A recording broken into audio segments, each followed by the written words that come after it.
भाइयों और बहनों और मंच पर बैठे हुए हमारा ओबीसी नेता लोग और पत्रकारों और सभी एम्प्लॉइज को मैं बहुत बहुत धन्यवाद करता हूं। मैं पहली बार ये जंतर मंतर तक आया था, अभी तक कभी भी नहीं आया था। पहली बार मैं जंतर मंतर तक आया था, वो भी हमारा ओबीसी के लिए जो डिमांड्स के लिए चल रहे हैं वो धरना पर पहली बार शामिल हुआ मैं। ये ओबीसी का जो लड़ाई चल रही पूरा देश में, वो लगभग आजादी के पूर्व दिन से भी चल रहे हैं। मगर अभी नरेंद्र मोदी साहब, हमारा प्राइम मिनिस्टर साहब कहते हैं, इनको कहते हैं मैं ओबीसी। हमारा तेलंगाना में और हमारा देश में एक बात रहते हो, इन खुद ओबीसी कहते हो, ओबीसी के लिए कुछ नहीं करते हो। उनको उन आरक्षण देते हो, काली अदानी अंबानी के लिए आरक्षण देते हो, ओबीसी के लिए नहीं दे पाएंगे। मैं एक ही बात कहना चाहूंगा, नरेंद्र मोदी जी, हमारा प्राइम मिनिस्टर साहब, आपको कहते हैं, हमारा भाषा में घर का चोर कहते हो, आपको घर का चोर कहते हो। हमारा परिवार वाला हो आप, हमारा ओबीसी वाले हो आप, हमारा ओबीसी के लिए आरक्षण नहीं बढ़ते हो आप। और अभी ये मंच से मैं कहना चाहूंगा नरेंद्र मोदी साहब और एनडीए सरकार को, गिनती करो वरना कुर्सी काली करो, गिनती करो वरना कुर्सी काली करो। ये हमारा हक है, क्या सेंसस हमारा डिमांड है।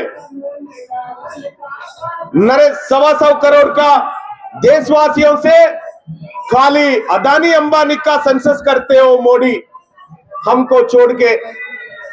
ये नहीं चलेगी। आगे वाले सरकार पक्की इंडिया सरकार आएगी, राहुल गांधी का नेतृत्व में हमारा ओबीसीओं को, हमारा ओबीसी एम्प्लॉइज को पक्का से पक्का आरक्षण मिलेगी, वो मैं मानता हूं।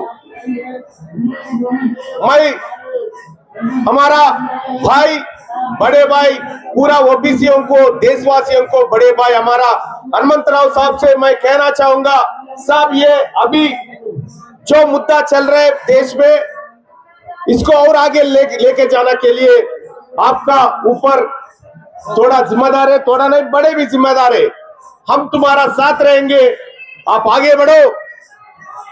ये तेलंगाना का इश्यू नहीं है, ये पूरा देश के लिए ओबीसी का जो चल रहा है इश्यू, इसको आगे लेना चाहिए। क्या सेंसस करना बोले तो नरेंद्र मोदी सरकार करते हो काली, अंबानी का कितना, अदानी का कितना, जब इनको कम हो जाएगी इन्हों खुद उठाते हो। क्रीमी लेयर बनाते हो ओबीसी के लिए, ओबीसी के लिए सीलिंग बनाते हो 50% और सेपरेट मिनिस्ट्री, ओबीसी के लिए सेपरेट मिनिस्ट्री नहीं है, खाली अदानी अंबानी के लिए सेपरेट मिनिस्ट्री चल रही है इस देश में। और रिजर्वेशन भी जुडिशियरी में भी होना चाहिए। मैं एक बात कहना चाहूंगा आपसे, पिछले साल 2023 में फरवरी में एक केस आया था मुझे हैदराबाद हाईकोर्ट में। मैं नरेंद्र मोदी के खिलाफ बात करते हो, जज को गुस्सा आते हो, मेरा केस बाजू रखते। आज का दिन में वो बेंच पर है, वो भी बाजू रखते, वो पता है मुझे। मगर मैं एक ही बात, जुडिशरी में भी ओबीसी को आरक्षण होना चाहिए। और प्राइवेट सेक्टर में भी आरक्षण होना चाहिए। ये 50% सीलिंग है, इसको भी निकालना चाहते हो ओबीसी लोग। नरेंद्र मोदी तो, हमारा प्रधानमंत्री जी तो ये नहीं करते हो। हमारा एक ही एक आदमी है, एक ही एक जिम्मेदारी आदमी है, वो राहुल गांधी साहब। इनका प्राइम मिनिस्टरशिप में पक्का ओबीसीओ को आरक्षण मिलेगी, हमारा डिमांड फुलफिल हो जाएगी। मैं करुणानिधि साहब को और कई तमाम लोगों को कहना चाहते हैं, सब ये ओबीसी हमारा एम्प्लॉय जो लगे, इनका साथ हम कभी भी रहेंगे, कहां तक भी रहेंगे, ये हम आपको वायदा देना चाहते हो। जो टाइम मुझे दे दिया, आपको और एक बार धन्यवाद करता हूं। हम तुम्हारा साथी है। आप लोग जो, मैं एक स्लोगन कहते हैं, आप भी करना है, गिनती करो वरना कुर्सी काली करो, गिनती करो वरना कुर्सी काली करो, गिनती करो, गिनती करो। Thank you.